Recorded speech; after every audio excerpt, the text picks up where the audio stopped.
नमस्कार दोस्तों, welcome back to Money Matters. आज बात करेंगे बालाजी अमाइंस के ऊपर। इस चैनल पे उन्हीं स्टॉक्स पे बात जिन पे आपका क्वेश्चन आया है बालाजी अमाइंस के ऊपर। आज इसके ऊपर डिस्कशन करने वाले और आपका क्वेश्चन हो कमेंट में बता दीजिए, अगले वीडियो का टॉपिक शायद वही हो जाए। आज इस पे बात करने से पहले आपको याद दिलाऊं, आज से कुछ महीनों पहले इस पे बात करके बताया था कि ये स्टॉक अभी बॉटम के इंडिकेशन तो नहीं दे रहा। एसआईपी वाले जो इन्वेस्टर्स हैं उनके लिए स्टॉक अच्छा है, फंडामेंटल्स बहुत अच्छे हैं कंपनी के, लेकिन बॉटम आउट के इंडिकेशन नहीं है। और आज भी इस स्टॉक को आप देखिए गिरता ही है, नीचे ही साइड ही है, बहुत बड़ी कोई रिकवरी इसने दिखाई नहीं है। एक बार पिछले वीडियो की क्लिप भी मैं आपको सुनाना चाहता हूं वीडियो में आगे चलने से पहले, तो एक क्लिप आप जरूर सुन लीजिए।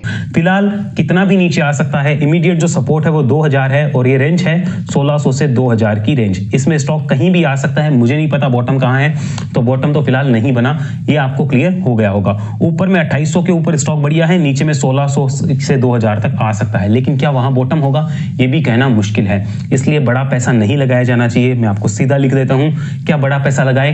Clear no. आपको अगर करना है तो सिर्फ एक ही है, यहां पे एसआईपी कर सकते हो, स्टॉक नीचे गिरता है तब तक, लेकिन किसी टाइप से फ्रेश इन्वेस्टमेंट की सलाह नहीं रहेगी मेरे हिसाब से, बाकी आपकी मर्जी है। तो देखा, हमने क्लियरली बात करी थी कि यहां तक आ सकता है और इसका जो लो बना है वो 1880 के आसपास बना है। ध्यान रखिए दोस्तों, ये सारी चीज एनालिसिस करने से ही आती है, किसी टाइप से किसी को सपना नहीं आएगा, एनालिसिस करनी ही होगी। अब चलते हैं वीडियो में आगे। यहां पर ये स्टॉक अभी 2300 रुपए के आसपास चल रहा है, 2300 के आसपास अभी स्टॉक ट्रेड हो रहा है। तो आज की डेट में संभावनाएं क्या है? क्या नया अपडेट इसलिए आया है क्योंकि इसका बॉटम बन गया है, या फिर अभी भी बहुत देरी है?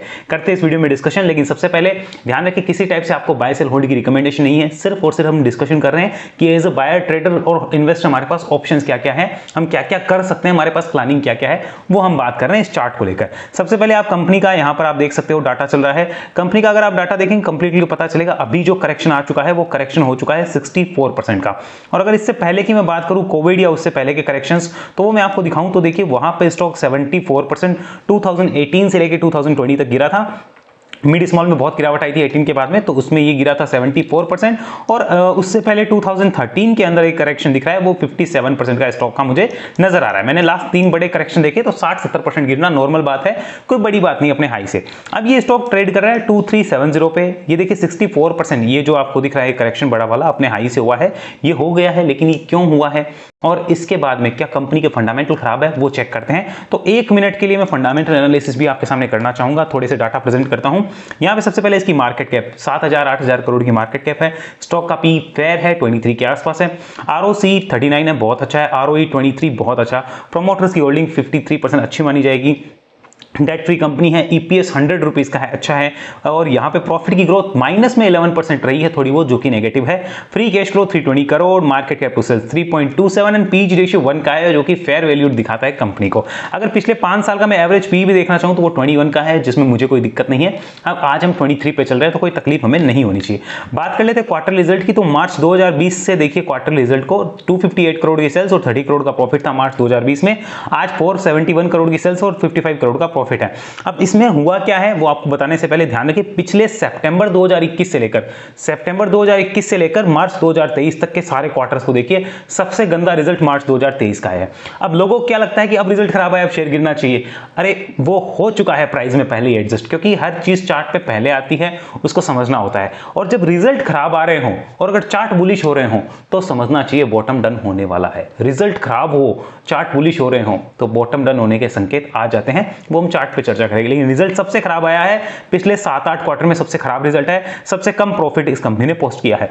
सबसे अच्छा प्रॉफिट कंपनी ने पोस्ट किया था जून 2022 में, लास्ट ईयर 148 करोड़ का प्रॉफिट, 670 करोड़ की सेल्स। और सबसे अच्छी सेल्स थी मार्च 2022 की, 780 करोड़ की सेल्स और उस पर प्रॉफिट 131 करोड़ का।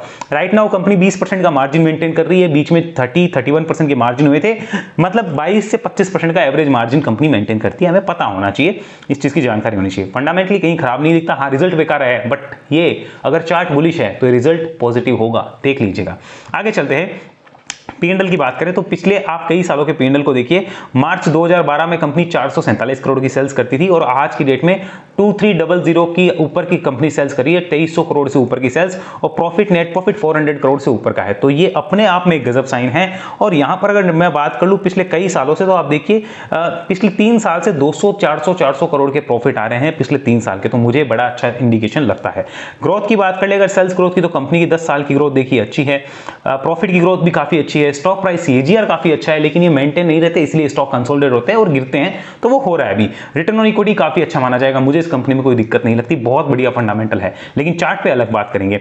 अगर इसके अलावा बात कर ली जाए इसके शेयर होल्डिंग की, तो 53% प्रमोटर्स के पास है, एफआईएस के पास भी 5% की होल्डिंग है लगभग, डीआईएस के पास लगभग कुछ नहीं है, पब्लिक के पास लगभग 40% की होल्डिंग है, जिसका हमें पता होना चाहिए। और अगर उसके अलावा मैं बात करूं कि कंपनी का पैसा कहां से आता है, तो पैसा देखिए इसके वर्टिकल समझिए किस टाइप के केमिकल बनाती है। फार्मा में यूज होते हैं केमिकल, वो 51% है, और एग्रोकेम के लिए 26%, पेंट और रेजिन्स के लिए 4%, ऐसे ही रबर्स के लिए, क्लीनिंग के लिए, डाइज एंड टेक्सटाइल के लिए ये जो है इसके वर्टिकल्स है जिसमें केमिकल बनाती है। और ज्यादातर इसकी रेवेन्यू इंडिया से ही रहती है, देखिए मेजर रेवेन्यू इंडिया ही है 85%, अदर कंट्रीज में सिर्फ 15% का ही इसका बिजनेस, यानी इंडिया ही इसका मेन सोर्स ऑफ इनकम है, ये हमें मानना होगा। अब चार्ट पे चर्चा करते हैं, क्लियर इंफॉर्मेशन वही मिलेगी, लेट्स डू चार्ट पे चर्चा।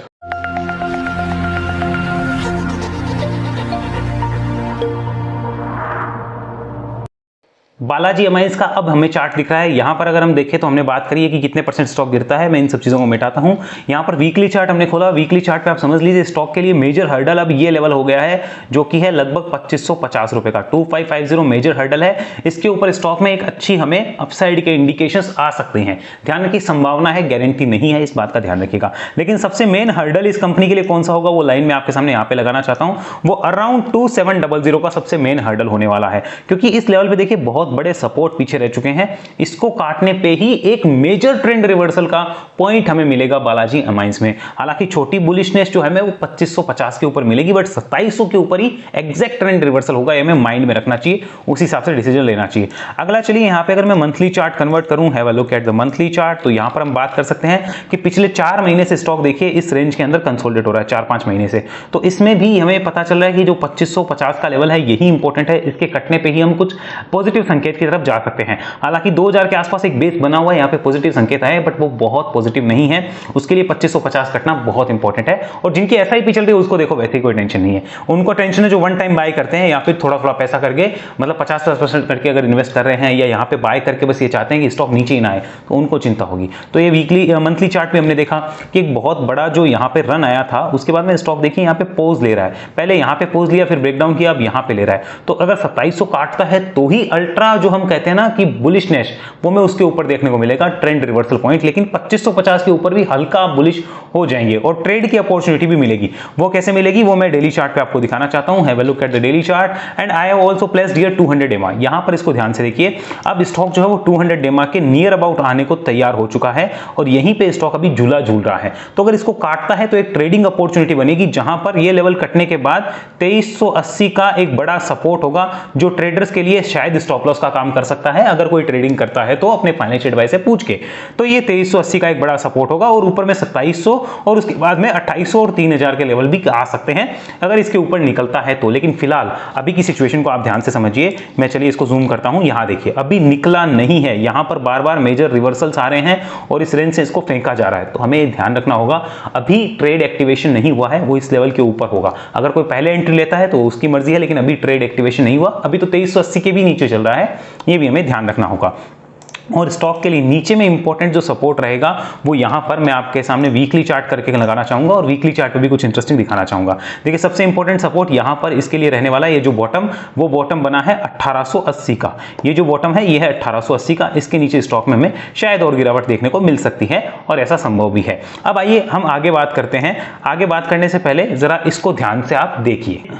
अब चार्ट पे चल रहा है हमारे सामने 200 वीक का ईएमए और देखिए आप ध्यान से, अगर मैं इसको जूम आउट करके दिखाऊं तो देखिए इसी लेवल के आसपास आकर स्टॉक आपको एसआईपी करने का मौका देता है, जो कि मैंने लास्ट वीडियो में भी आपको बताया था कि इस लेवल के आसपास ही आप एसआईपी कर सकते हैं। वो एसआईपी का एक बेस्ट चांस होता है अगर यहां पर होता है। मैं अपने हर वीडियोस में ऐसी बातें आपको सब बताता रहता हूं। यहां पर पैसा किसने कमाया, देखो इस बुल रन में कमाएगा कौन, जो इस नीचे की रन में इकट्ठा करेगा, एसआईपी करेगा। जो सोचा मैंने ले लिया और मेरे बाद चल जाए, तो भैया वीआईपी कोई नहीं है इस मार्केट में, समझो इस चीज को। स्ट्रेटेजी आपके हाथ में है, रिस्क रिवॉर्ड आपके हाथ में है, बाकी आपके हाथ में कुछ नहीं है। मूवमेंट कब आएगा वो आपके हाथ में नहीं है, इस बात का ध्यान रखिए। तो अभी भी वही चांस मिल रहा है कि जिनको एसआईपी के लिए देखना है वो देख सकते हैं। बाकी फुल फ्लेज अगर मैं कह दूं बॉटम बन गया, अल्टरनेटिव रिवर्सल आ गया, उसमें थोड़ा सा वेट है, हो सकता है आने वाले टाइम में आ जाए। तो इन लेवल्स को नोट डाउन रखिए। आई होप आपको सब कुछ समझ में आया होगा। मैंने अपनी तरफ से पूरी कोशिश करी है और लास्ट वीडियो अगर आपने नहीं देखा था वो जरूर देखिए ताकि आपको बहुत सी चीजें एक्सप्लेन हो जाए। किसी भी टाइप का क्वेश्चन हो कमेंट में बताइए, और अगर ये सारी चीजें सीखनी है तो वेव एनालिसिस में आइए, जहां मैं पर्सनली 1-to-1 आपको 2 महीने सिखाता हूं और उसके बाद लाइफ टाइम आप मेरे ट्रेनिंग्स ग्रुप का पार्ट बने रहते हैं, जहां पे हम डिस्कशन करते रहते हैं। और अगर आप हमारे व्हाट्सएप ग्रुप से कनेक्ट होना चाहते हैं जहां मैं प्रीमियम चार्ट पोस्ट करता हूं, तो उसके लिए आपको Zerodha angel Upstox life blue में अकाउंट खुलाना है। इस नंबर पर डिटेल भेज दीजिए, आपको हमारी टीम अपने ग्रुप में ऐड कर देगी। अगले वीडियो मिलते हैं, तब तक के लिए धन्यवाद। वेब एनालिसिस की कोई भी डिटेल जानने के लिए डिस्क्रिप्शन में हमारे कॉन्टैक्ट नंबर है, कॉन्टैक्ट करके पूछ लीजिए कैसे होता है, क्या होता है, और सारी चीज समझ लीजिए, क्योंकि learning leads to the ultimate earning.